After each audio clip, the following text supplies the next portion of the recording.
Hillary Clinton have ever agreed to testify before? I mean, this is not the premise.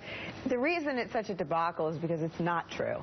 It is not true that this was politically motivated. What it has revealed... It was not politically motivated? Well, what it has revealed is the truth. It was motivated why would the FBI... Why would the FBI be investigating something if it was politically motivated? The FBI headed by Obama appointees. Wait a minute. The reason it's such a debacle is because it is not true. No.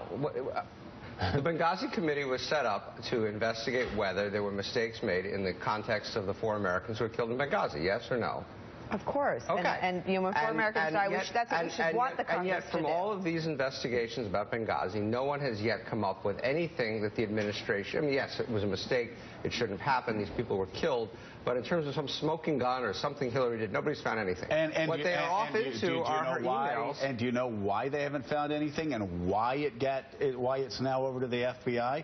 Because it started a chain of events where they couldn't get to the bottom of it because Hillary Clinton set up her own server and she didn't turn over Benghazi-related emails, and there was a big gap during the time of the Benghazi attacks, which led one thing led to another, to another, to another. So now they have released thousands of pages of emails. They haven't released them all, have they? Not yet, but so far, thousands of pages of emails. And there's a gap during the Benghazi attacks, Have we learned anything about Benghazi? Well, but they don't have the ones they want. Well, more are coming, and we'll see. Okay, but this would be like a lawyer trying a case for you, and the other lawyer going, "Oh, you've got nothing on us. Come on, this is just a witch hunt."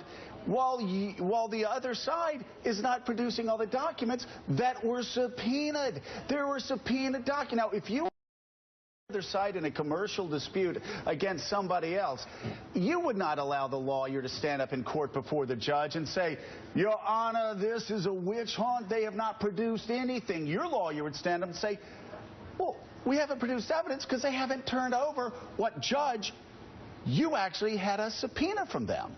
So it's really a little too premature to judge whether this is going to be a successful hearing or not until Hillary Clinton actually and her lawyers actually comply with the subpoenas and turn over all the documents so we can actually have a real investigation. Okay, well, that has now happened, right? The server's been turned over. But no, they still don't have all the emails the first yet. 2 months of emails that may or may not be recoverable. We'll find out. Right. It's not because she won't turn them over. They may or may not even exist. So it's too early to decide, right? I think it is too early to pass judgment. Said was at this moment, as we sit here on whatever today is, now you've got me all confused and rattled, as you like to do.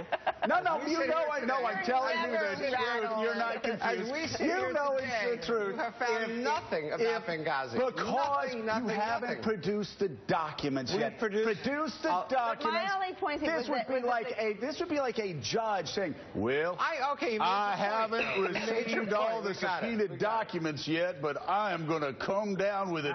I did not say that. The real world doesn't work that way. Washington shouldn't work that way. Today, right? Okay.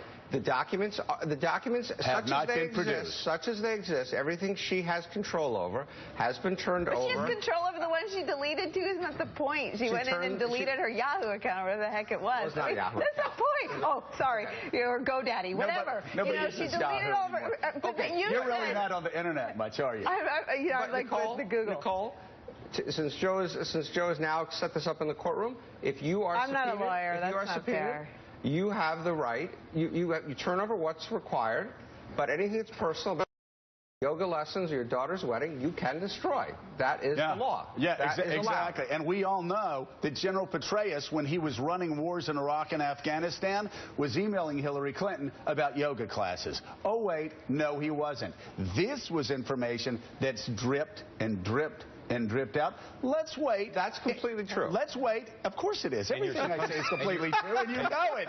Let's just wait until the Clintons decide and their lawyers decide they're actually going to comply by the subpoenas and turn all the documents over, and then we can pass judgment. I don't disagree with that. All I said was that as we sit here today, we have found nothing, learned nothing about Benghazi. Today, the Clintons have not complied with the subpoenas. Well, I think they have turned now all the documents over, and then we can pass judgment. I think they have turned over everything they can turn over. Kicking her butt in New Hampshire is because people don't believe her, in part because she doesn't turn over things when they ask for them. It was handled badly, okay? Everybody happy now? Very good. Yesterday, we heard from Democrats in Iowa, New Hampshire. Mark, this morning. It's so good to have you back. I actually emailed Steve last night and said, I miss you. When are you coming back on the show? And I'm he like said, a punching "Today." bag, you know. I'm surprised. Now, I'm surprised you're you held to that. actually carrying a really tough burden right now with Hillary Clinton.